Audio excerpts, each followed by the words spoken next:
Alright, so I thought I would make this video for people in the community that are taking tech certifications or currently trying to get certified, studying. I've seen a lot of people in the community that are having a hard time. They're saying that they failed their exams, the exam's too hard, it was CompTIA's fault, etc., etc. So I made this video, this slideshow on why people fail tech certifications and how you can avoid failing tech certifications. It's honestly not too hard to study for tech certifications when you know what you're doing and how to study. So without further ado, I'm going to walk you guys through this and how you can pass these certifications. So first things first, as embarrassing as it sounds, I failed CompTIA IT Fundamentals the first time I took it. So around a year ago, I took the ITF exam thinking I was going to blow right through it. I remember seeing fail pop up on the computer screen when I finished up the exam, and I was devastated. I felt horrible. I did not want to try this exam again. I was done. I thought to myself, how could I fail this exam? I've been tinkering with tech since I was a kid. This has to be CompTIA's fault, not mine. No accountability whatsoever. I just thought this exam is rigged. Everything is rigged. It's not my fault, but I can assure you it was my fault. I was completely defeated and did not want to try again. I thought I'd done all I could do to prepare. I now understand that I did not do all I could do to prepare, and I actually did the bare minimum. Yes, I did the bare minimum. We'll go over that in a little bit. I will be going over reasons why people fail certification exams in the following slides. So without further ado, let's go. So reason one is pure arrogance. So the main reason why people fail has to be out of arrogance purely. This is exactly why I failed ITF, and a lot of people fail exams also. This isn't something to feel bad about, by the way, but what I mean by arrogance is that you're just thinking that you know more than you actually do. So in the previous slide, I explained that I did not do all I could do to study. Instead of studying an efficient amount of the material for the exam, I simply flipped through the book and assumed I've been doing this stuff for a while. How hard can this actually be? Like, I've been tinkering with computers and iPods, been jailbreaking iPods in 5th grade and stuff. I thought I knew everything about tech. Nope, big mistake. Realize that you do not know everything. Take the time to diligently watch lectures, read your textbook, as well as anything else you need to do to prepare. Adopt this mindset and you will be well on your way to absorbing all this information you need for your exam.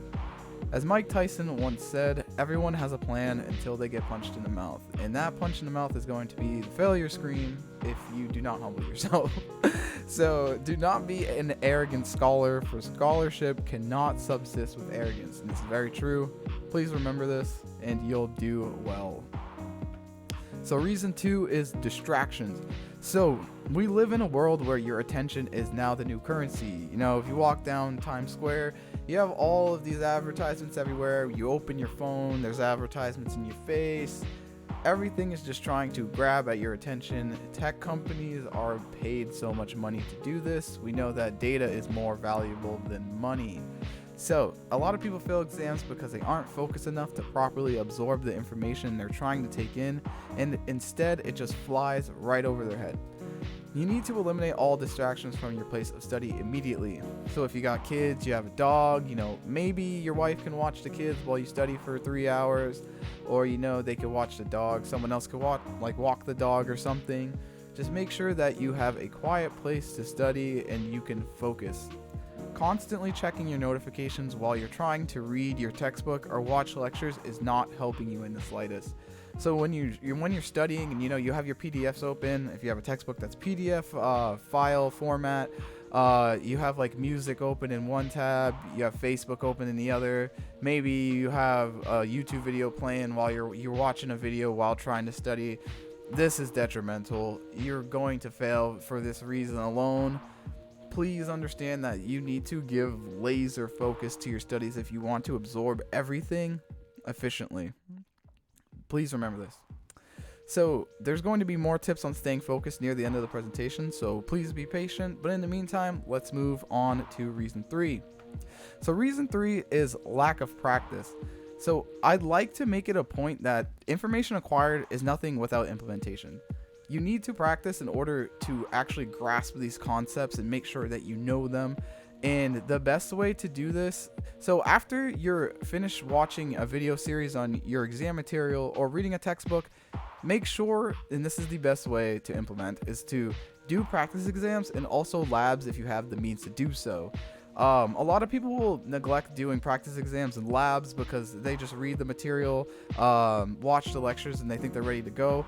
You really want to gauge where you're at too. Practice exams are a great way to do this. Also labs, also, if you're studying for A+, maybe grab an old computer from a business that doesn't want it anymore. You can literally just ask these businesses and they'll give you an old computer and you can just tinker with it. There's virtual machines that you can install for Windows if you need to practice Windows or Active Directory, things like that. There's plenty of affordable options for practice exams to practice before your exams on udemy.com.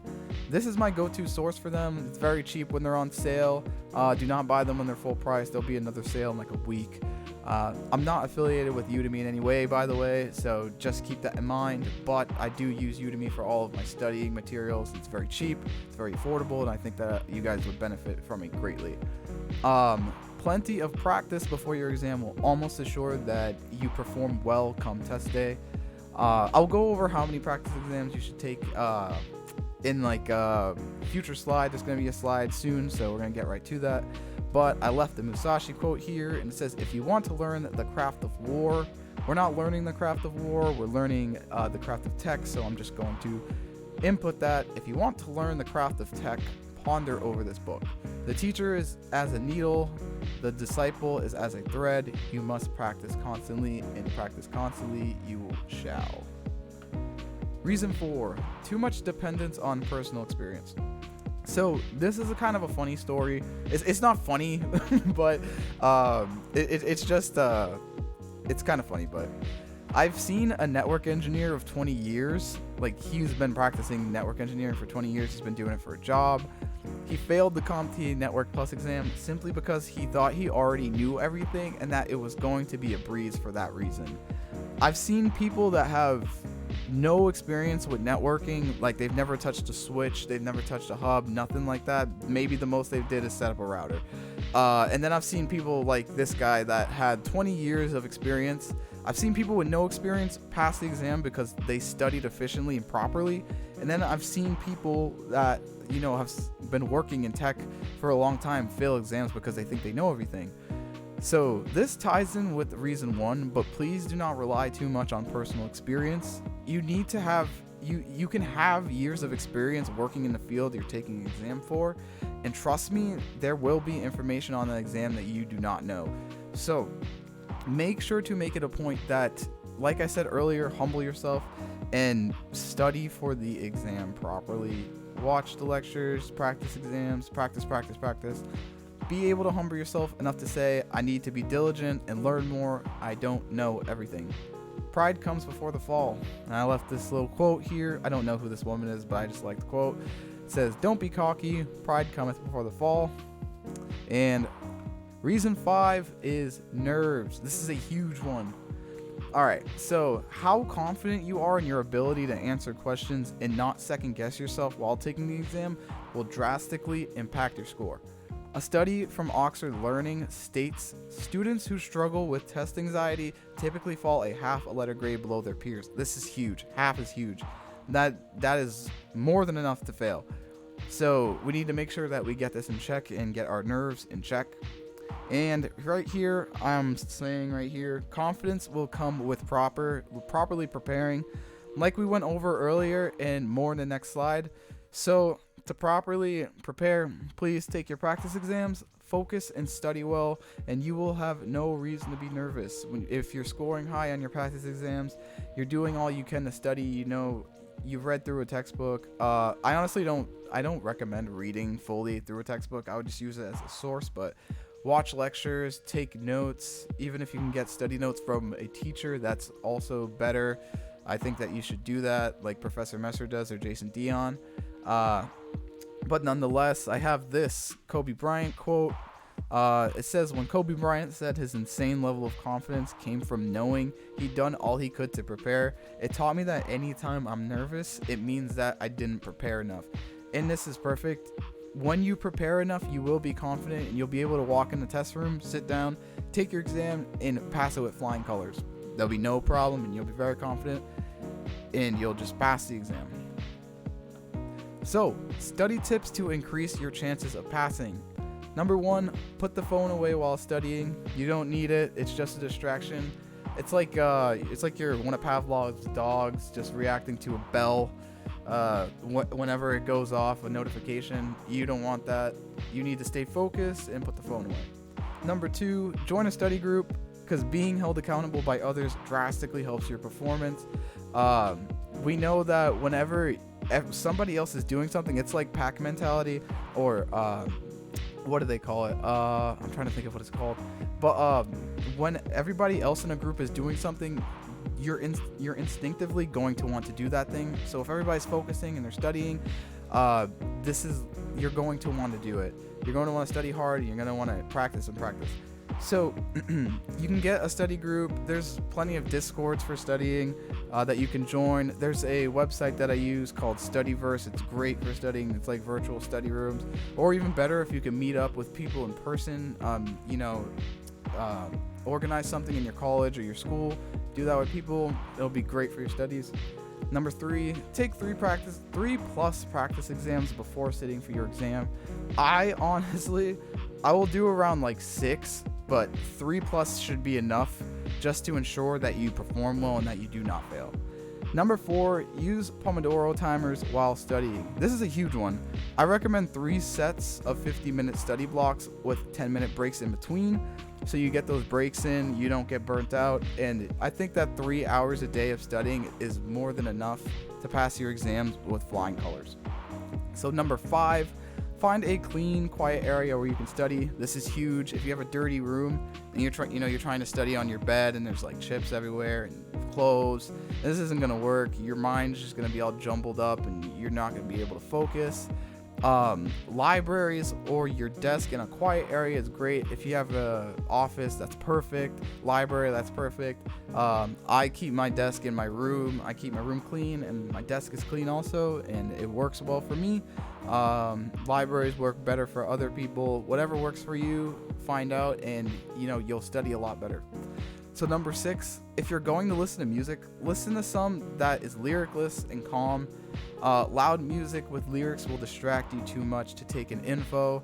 So if you're listening to like loud EDM or rap music for that matter, and the lyrics are just going to override what you're trying to read or trying to listen to while you're taking a lecture, and this is going to be detrimental to your test scores. You're not going to remember anything besides the lyrics that you're listening to in the song, and I don't think that's going to help you too much during your exam. So let's not do that. People love to listen to lo-fi while they're studying. I like to listen to it sometimes. It makes me tired, honestly, but a little lo-fi or like deep house works great for me. Just find out what works for you and you'll study a lot better. So last but not least, number 7, remember that it's not supposed to be easy. If it was, everyone would be certified. It's very hard to sit through a lecture or like hours of lectures a day. Read textbooks. A big old brick of a textbook is really hard to get through. But just remember, this is hard, but you can get through it. You have what it takes to succeed. I believe in you. Everyone else believes in you. Your mom and dad believes in you. Your grandma believes in you also. Now go and crush your exams. So thanks for watching. Please implement what we went over today and you'll be surprised how your results change for your studying. Good luck and work hard for your certifications, and I'll see you guys in the next video. Please don't forget to like and subscribe, as it really helps me out, and I cannot wait to see you guys again. We'll do some test prep soon for some CompT exams. I will see you guys next time.